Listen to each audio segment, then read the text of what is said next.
मौजूद साथियों अस्सलाम वालेकुम। हुसैन अब्बास तव्हांजी खिदमत में हाज़िर आहियां।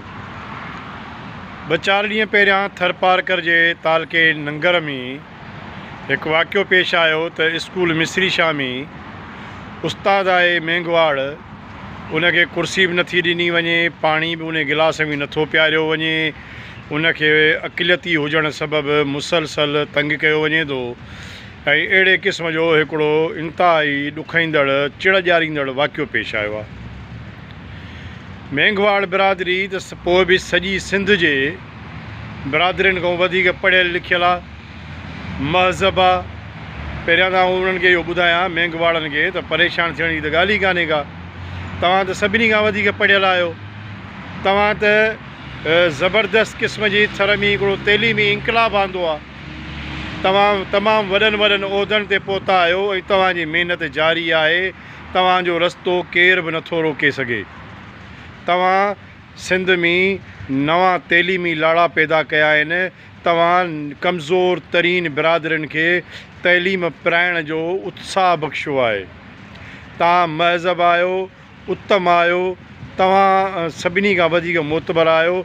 जेकॾहिं तव्हांखे कंहिं पीर जग में पाणी गिलास में नथो पीअणिजे, कुर्सीअ ते नथो वेहणिजे, त इहा का एॾी वॾी ॻाल्हि कान्हे का। तव्हांखे मां ॿुधाईंदो हलां मेगवाड़ भाइरुनि खे त जेके असांजा सिंध में पीर आहिनि उहे पंहिंजे मोज़िज़ मुरीदनि ऐं मुस्लमान ख़लीफ़नि खे बि पट ते विहारींदा आहिनि। तव्हां ॾिठो कोन्हे छा? तव्हांखे इहा ख़बर कान्हे छा त हीअ मुस्लमाननि जे लाइ ॿियो गिलास रखंदा आहिनि, हिननि जे लाइ पंहिंजो अलॻि गिलास हूंदो आहे। हीअ पंहिंजे मुरीदनि खे कुर्सियुनि खे हथु लाइण बि कोन्हनि ॾींदा। हीअ पंहिंजे मुरीदनि खे पंहिंजे खटुनि जे वेझो बि अचणु न आहिनि ॾींदा। हिननि जे लाइ टुक जूं रिलियूं हूंदियूं आहिनि, टुक जा स्पेशल विहाणा हूंदा आहिनि। तव्हां कहिड़ियूं ॻाल्हियूं था कयो? तव्हां इन ॻाल्हि ते छो परेशान थिया आहियो? इहो पीरनि जो माटेली मां वारो सुलूक को तव्हां सां आहे या रगी?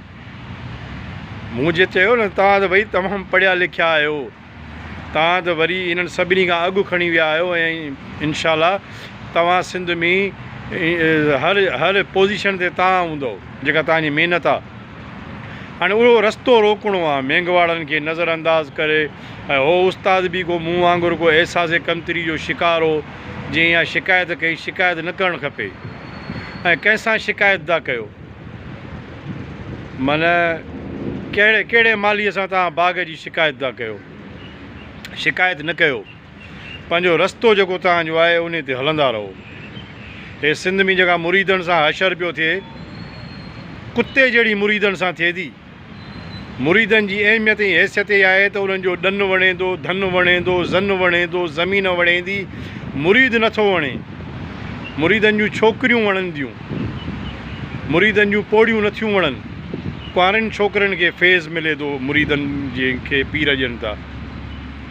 सो इन में आउं सम्झां थो त इन जी मज़मत करे सघिजे थी, निदे सघिजे थो, पर इन ते वाक़ई ते आउं त परेशान कोन आहियां।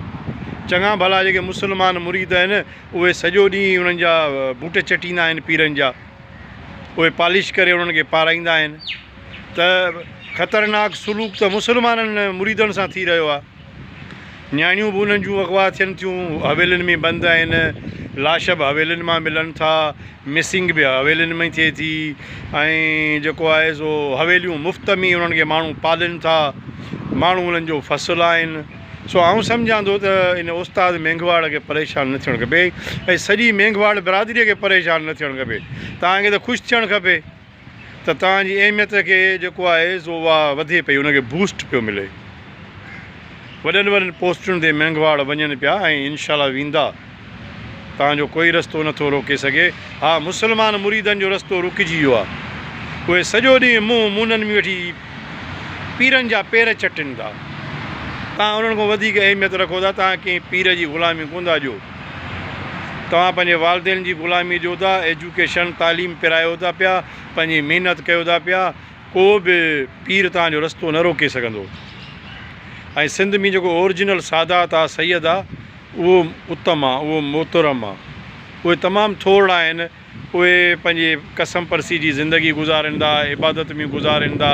उहे अशराफ़ सादात आहिनि। उहे पीर शाह कोन्हनि के, उहे सादात आहिनि, अहल बैत आहिनि। जिन जो तइदाद तमामु थोरो आहे, आङुरनि ते ॻणण जेतिरो आहे। सो आउं सम्झां थो त मेघवाड़ बिरादरीअ खे इन मुतलक़ परेशान न थियणु खपे। मुस्लमाननि जो जेको हिननि पीरनि असरु कयो आहे, तव्हां उन खे ॾिसो, पोइ वरी तव्हां पंहिंजो उन्हनि सां बराबरी कयो त वाक़ई तव्हां सां ज़्यादती आहे या उन्हनि सां ज़्यादती आहे। उमेदु आहे त पंहिंजो सफ़र जारी रखंदो तव्हां।